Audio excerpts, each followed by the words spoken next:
ever work like really hard for something, but get paid just pennies on the dollar. Oof. Yeah. I can imagine that would be tough. Yeah, well, that is unfortunately the reality for thousands of disabled workers right here in the U.S. Yeah. Thanks to a law from 1938 that allows employers to pay them less than minimum wage. Wow. 1938. That's... We're talking almost a century ago. Yeah, it really goes to show just how much work we still have to do. Absolutely, and that's what we're diving into today. The world of subminimum wage and this thing called Certificate 14C. A system that's facing a wave of opposition and calls for reform. Yeah. So, to kick things off, can you give us some context here? Sure, the system has a really complicated history. It actually all started with Section 14C of the Fair Labor Standards Act back in, you guessed it, 1938. Okay, so that's where the 14C comes from. Exactly. And, believe it or not, it was originally intended as a way to encourage employers to hire disabled workers. So kind of like an incentive. Yeah, that was the thinking. Okay, but how does it actually work, this whole paying people less than minimum wage thing? Well, the law allows employers to get a 14C certificate, which basically lets them pay disabled workers based on their productivity. Compared to non-disabled workers. I see. So essentially saying that they're not as productive and therefore deserve less pay. Yeah, and that often leads to significantly lower wages than minimum wage. And just how low are we talking here? Well, the average hourly wage for a 14C worker is $4.15 an hour. Wow, that's barely anything. But here's the really shocking part. Some individuals are earning less than 25 cents an hour. That's just unbelievable and incredibly disheartening to hear. Definitely. So who are these employers that are holding these certificates? Are we talking big corporations taking advantage? It's actually a bit more nuanced than that. There are 4 main types of entities that hold these certificates. Okay, so break it down for me. You have some schoolwork experience programs. Makes sense, I guess, to help students get job experience. Then you have some businesses, hospitals, and residential care facilities. Interesting, Mitt. Yeah, but the biggest group by far is these nonprofits called Community Rehabilitation Programs, or CRPs. Okay, I've heard that term before. What are they exactly? They're nonprofits that aim to provide employment opportunities for people with disabilities and something they call dehabilitation services. So it's more than just a job then? Right. They offer things like personal care and social skills development, even opportunities to just be out in the community. Sounds like a package deal of sorts. Yeah, but it can also be kind of a double-edged sword. How so? Well, the intention might be good, but CRPs often end up operating in very segregated settings. Really? The workers spend most of their time with other disabled people, and they're doing repetitive tasks for very low pay. So in a way, it isolates them further. Exactly. It raises a lot of questions about equity and opportunity for these workers. So it sounds like this system is anything but simple. Absolutely. Where does the push for change come from? It's actually a fascinating mix of voices. Well, you have families of older adults who are employed under these certificates, and they're often hesitant about change. I can imagine they're worried about their loved ones losing their jobs and their routine. Exactly. But then on the other side of the coin, you have a growing movement, primarily driven by young adults with disabilities. Makes sense. They're saying, hey, we deserve more. Right. They want the same opportunities as everyone else. It's almost like a generational shift in perspective. And it's not just young people. Advocacy groups and even some larger employers are recognizing that subminimum wage doesn't make sense in today's world. So those directly impacted alongside organizations and businesses. Right. And you can't forget another powerful player in this fight, the Department of Justice. Oh, interesting. What are they doing? They're taking the stance that subminimum wage actually violates the civil rights of disabled people. Wow. They're actively challenging this policy in court. They're arguing that people with disabilities deserve equal pay for equal work. Exactly. Wow. So it sounds like there's a lot of momentum building here. First, is there any evidence that things are actually changing? There really is, and it's happening in some surprising places. Did you know that 12 states have completely eliminated the subminimum wage already? Wow, 12, that many. Okay, I have to ask, which states are we talking about? We're talking Alaska, Delaware, Washington, D.C., Hawaii, Maine, Maryland, New Hampshire, Oregon, Rhode Island, Tennessee, Vermont, and Wyoming. Wow, that's a pretty geographically and politically diverse group. Right. It shows that ending subminimum wage isn't just a blue state or red state issue. It seems to resonate across the board. It does, and there are some other signs of progress, too. 5 more states are actively phasing out the subminimum wage right now. So the numbers must be going down significantly. They are. Back in 2018, there were roughly 130,000 workers employed under 14C certificates. As of 2023, that number has dropped to just 43,000. Wow, that's a huge drop. What's driving this shift? Well, there's a growing recognition that subminimum wage just doesn't align with the goals of equality and economic self-sufficiency we've set for ourselves as a society. And there are some amazing stories coming out of states that are leading the way. In Mississippi, for example, they've seen a phenomenal 94.8% decrease in the number of people working under 14C certificates. That's incredible. Iowa has also made significant strides, reducing the number of workers by over 2,000. It shows that change is possible, and it's happening now. It's encouraging to see real action being taken. But what about on the federal level? Is there any movement in Congress to address this issue?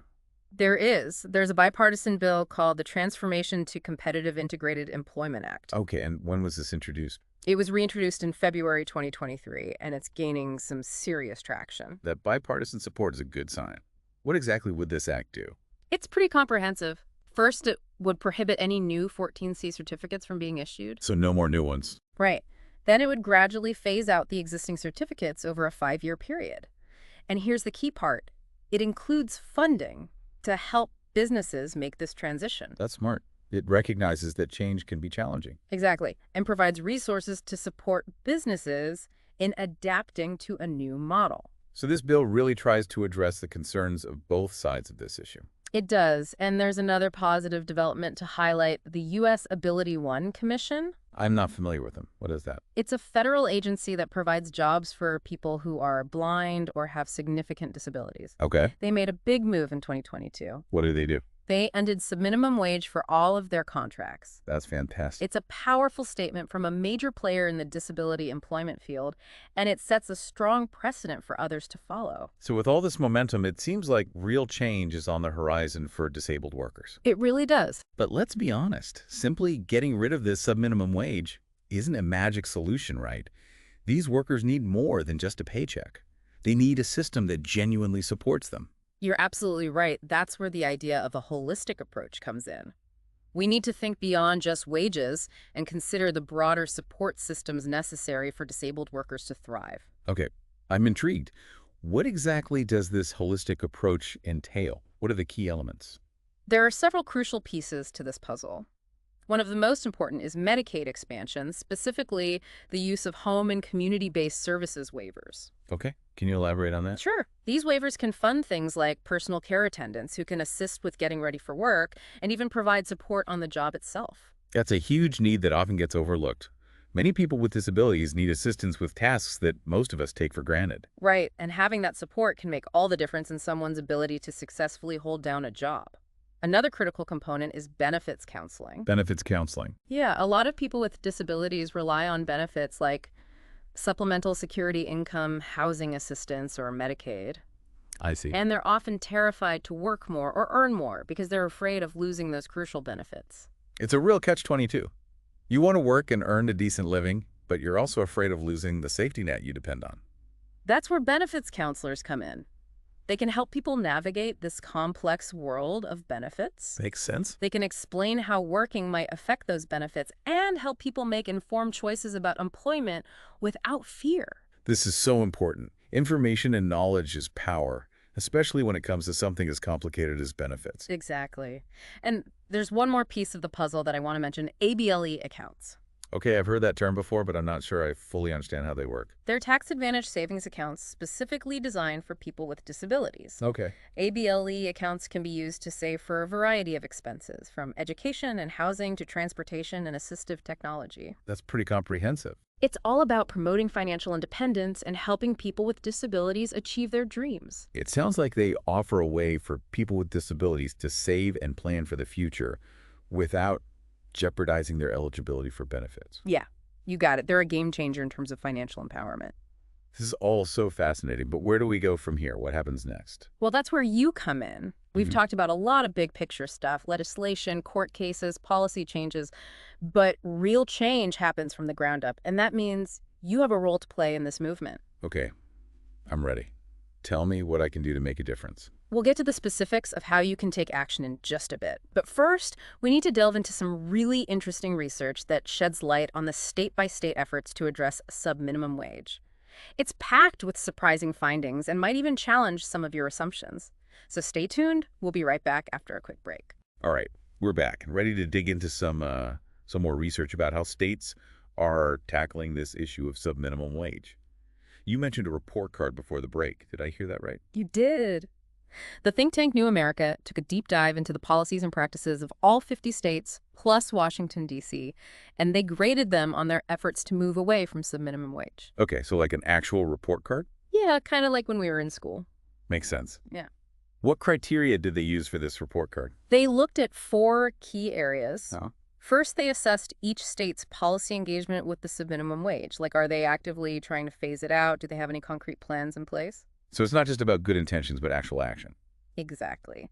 The second area focused on how much each state had actually reduced the number of workers under 14C certificates. Okay, so are those numbers trending down, or are they making tangible progress? Right.